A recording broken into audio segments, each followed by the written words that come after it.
call my name.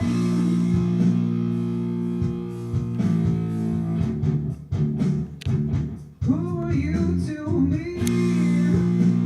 And I'm going on my way. The person that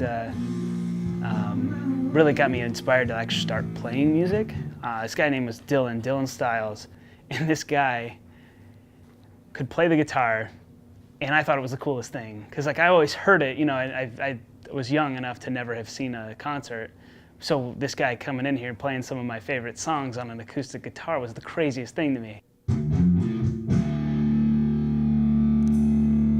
I said, hey, I want to play the guitar.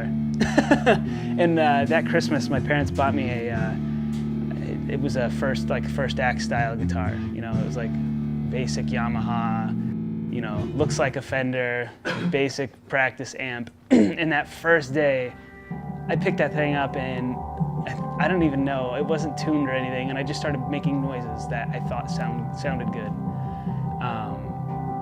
But really that aspect of it, that's what got me inspired to be a musician, was that beginning stage. And then the more and more you play and self-teach, the more you feel like this is more than just making noise. This is more than just going through and, you know, throwing something on a, you know, say, hey, this is what I can do. It was like, wow, there's actual like feelings, there's music, there's science behind all of this.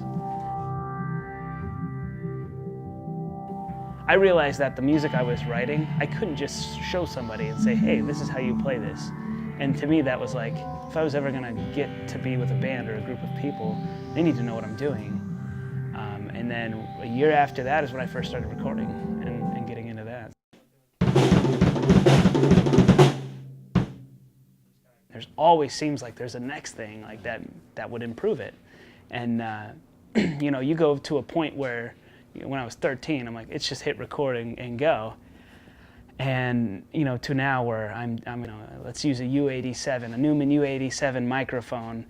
Sounds great on this type of preamp, or it sounds great on this. Well, why? It's because of all these different electronics. It's, you know, it's reverberation through your tubes or your tape delays and all this like crazy stuff that I never would ever have seen myself having the knowledge. Because I mean, a producer and a musician, I never had thought were so separate. And I mean, this is the hardest part about recording your own music, is when you write it and you're in this zone, like you're creative, like, you know, this area is where I kind of compose everything. So when you take that art and move to a different room and have to apply science to it, you kind of lose a little bit of your art. You kind of lose that piece of it. So it's so hard to track and record your own music because you're your number one critic. Okay, let's get into the mindset as if I'm receiving this track from a client.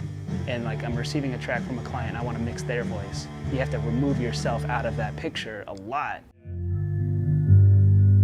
But I guess for anybody who's watching, if you're looking for like inspiration, or if you're looking for, if you're afraid to jump into something new like this, you know, just trust your gut and do what makes you happy.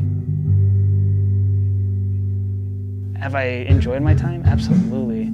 And I think I'm at a spot where I get to release an awesome EP coming out, hopefully spring of 2018. So I can get that out and just kind of see what happens from there.